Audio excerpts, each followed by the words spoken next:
Those who know me pretty well, those who work with me, those who have been over in my house in the rectory, know that I'm pretty organized.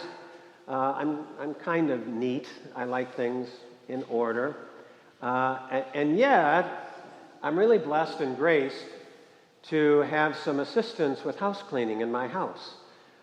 We have a couple of women who clean the facilities here, all the church facilities. They come in 3 times a week, do a nice job. And 2 times a month, 2 mornings a month, they come over to the rectory and give it a good once-over, which I really appreciate. And it's interesting, they do it, normally, it's 2 different Fridays a month that they do it. And frequently, I forget that they're even going to come because, of course, I leave to come over for Mass in the office. And so, they go in and do all of their house cleaning while I'm not there. And so they kind of do it in an invisible sort of way. And yet, as you all know, from your own experience perhaps, when I go back over to the house then for lunch, and they're gone, there's very clear evidence that they've been there. There's not only, as soon as I walk in the house, it smells so much cleaner than normal.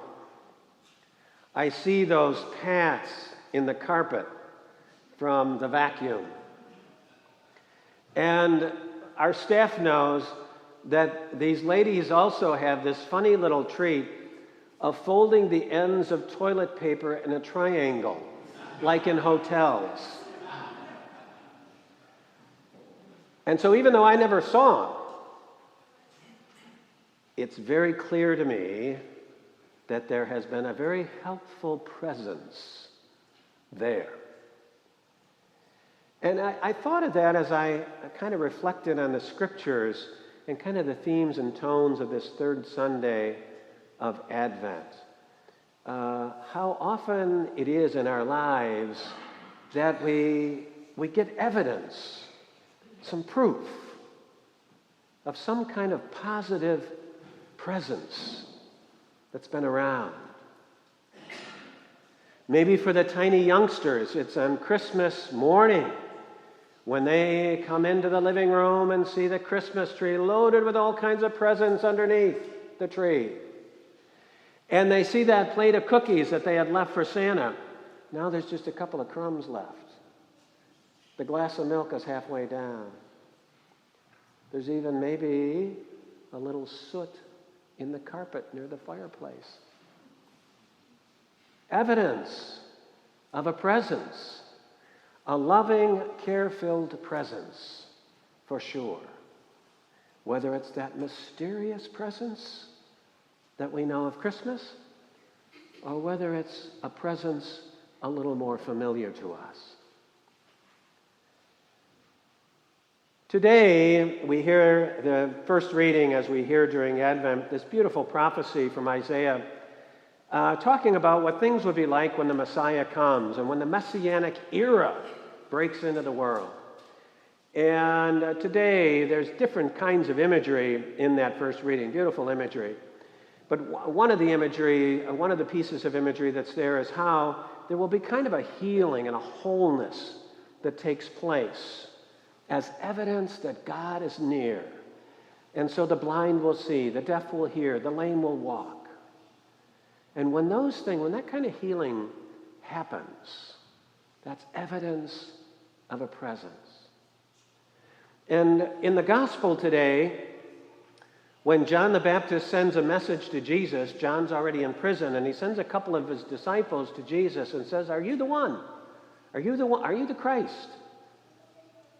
And Jesus sends back the response, what? The blind see, the deaf hear, the lepers are cured, the lame walk. In other words, he's saying, you are witnessing the fulfillment of the prophecies of old. This is evidence of the presence of the Messiah. And so believe. We prepare for Christmas, certainly during Advent. We also prepare for the different ways that Christ comes to us in our lives. And we also take time to evaluate, how are we doing in that regard of discipleship? And what's the evidence that I'm doing the best I can as a Christian, as a disciple? What's the evidence of the presence in me? Well, there's a good hint that St. Paul gives us in his letter to the Galatians when he talks about what we've come to know as the fruits of the Holy Spirit. In that passage, he says that if you're really living by the Spirit, if you've really taken the Spirit in and live according to the Spirit and according to Christ's ways, then you will show charity, joy, peace, patience, kindness, generosity, gentleness, faithfulness, and self-control. Now, none of us is perfect with any of those things. Patience, perhaps, is the one that comes up the most in confession. Impatience is probably the most frequently confessed sin. I think we're all in good company with that one. And yet we strive to be more patient. We strive also to have the joy of Christ in our hearts, which can be expressed through a certain lightheartedness about ourselves, about the world. There's a generosity, certainly charity, a sense of peace, security with ourselves and with the world in which we live. Not that it's perfect, not that it doesn't need to change and become better, but we can somehow be accepted.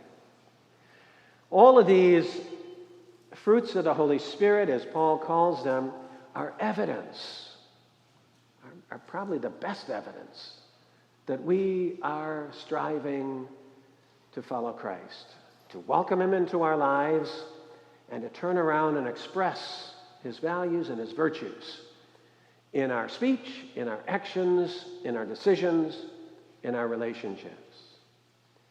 So we do have reason to rejoice because we clearly have evidence of a presence, that loving, positive presence that we call God, whose coming to us we celebrate especially at this time of year. And so we can rejoice and give thanks on this Gaudete Sunday.